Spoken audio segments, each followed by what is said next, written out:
Welcome to This Week in Nerf, your source for first-party, third-party, and community Nerf news. I'm Adriana, and I had a really good day today. I worked on my truck a lot. I was almost attacked by a giant black widow, but I vanquished it in glorious battle, and everything was fine. And now I get to do the news, so let's do that. This week we got some official news about the Rival Knockout. Huge thanks to Buff Daddy for posting a full review on Blaster Hub. The interesting thing about this blaster is how many steps it is to be able to prime it. So it's a breech loader, so we already knew it was going to be a smidge more complicated than a jolt, but we didn't realize it was going to be this much going on. So first you have to hit the breech release lever, which is on the handle, and I love those buttons so much. That releases the breech, then you load a ball, close the breech, pull the plunger, and you can't fire yet. You have to push the plunger back up. That in itself is a very strange decision, and I know that'll be very confusing for a lot of our muscle memories when we use this blaster. I don't like that very much. Maybe we'll get used to it.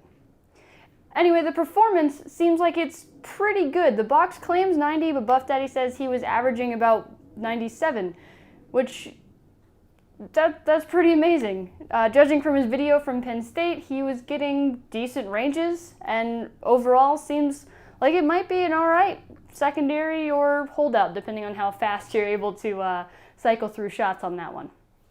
We've also learned that it holds 4 balls in storage instead of just the 2 that it seemed like initially, which is kind of a disappointment that it only comes with 2 balls. I know I have a huge bin of extra ammo that I can use and doesn't affect me, but I feel bad for any kids who buy this, get 2 balls, immediately lose some under the couch, and they were never even able to fill up the blaster completely.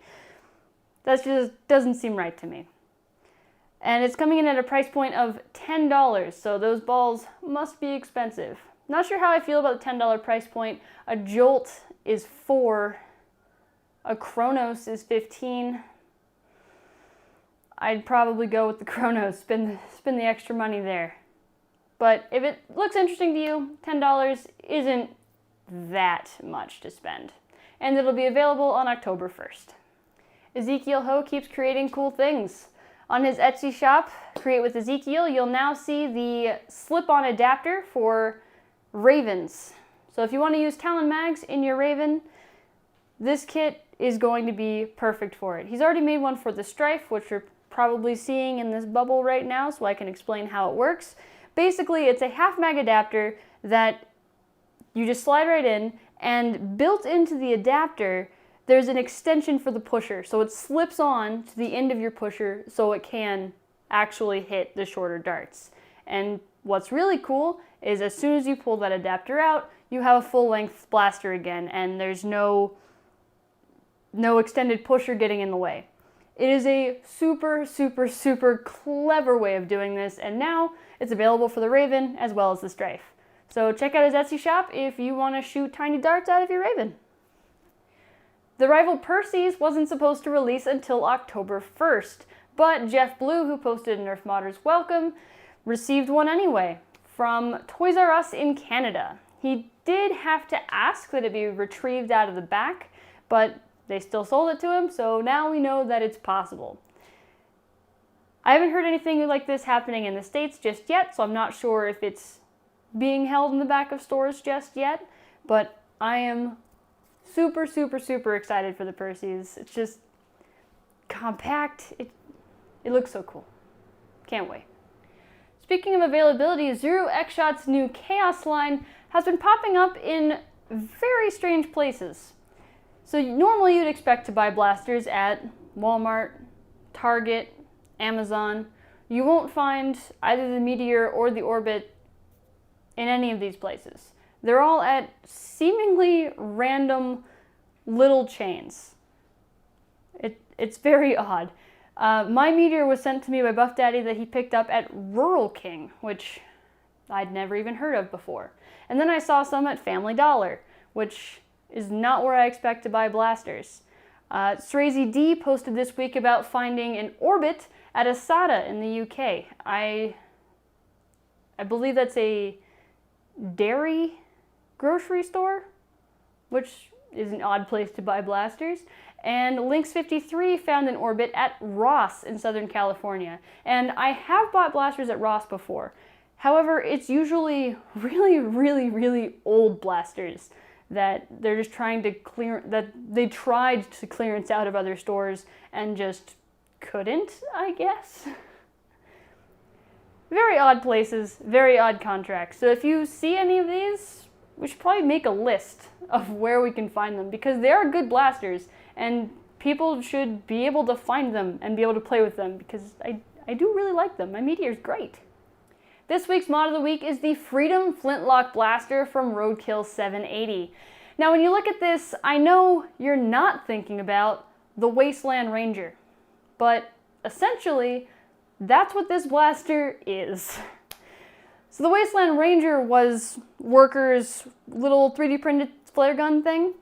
The whole blaster itself was in the shell, and the blaster that was printed around it was only there to activate the shell itself. So this is a super cool mod. It's just building a whole new blaster around that tiny functioning part. So how it works is you prime it back, which pulls back a bar on the inside, and then you actually have to use a ramrod to prime the shell itself, which is the real blaster, and then load your dart. And then when you fire the blaster, it's just activating the shell with the rod that you primed previously. And he's got it shooting a bunch of different ammo types, and it's just so cool. That's the most clever thing. And the actually using a ramrod. Good job, Roadkill. Very good job. I didn't think I'd ever want a Wasteland Ranger. Now I want a Freedom Flintlock. And the video of the week comes from Junior7. This is footage of CFDW, which I believe is in Central Florida, and he wiped the opposite team with a shield and a hammer shot. So I chose this one for video of the week because those moments in game are just so much fun. When you do something silly and it works, awesome. Those moments where you can take out more than one person in a life just makes you feel powerful. It is such a good feeling, and at the end of the video, or I guess it's the middle, at the end of that section of the video, you can hear his joy, and it's so good. It's so good. It also points out why I don't like using shields, but other than that, so good. Well, Luna came in here and she cried at me, so I guess that means that it's time for the outro. She asked me to ask you to like and subscribe, and to tell me in the comments, what do I want you to tell me? I want you to tell me what your best moment in a Nerf war was. Like when Junior took out all those people with just a hammer shot and a shield. That feels so good. Tell me what makes you feel really good in a Nerf war. What makes you feel powerful? What was that moment that was just really fun and you'll remember for a really long time? That's what I want to read about in the comments. Say bye, Luna. Oh, you won't talk now. Now she's quiet. Well, I will see you guys next week, Sunday, 10 a.m. Pacific. Bye. What's that? Let's go get it.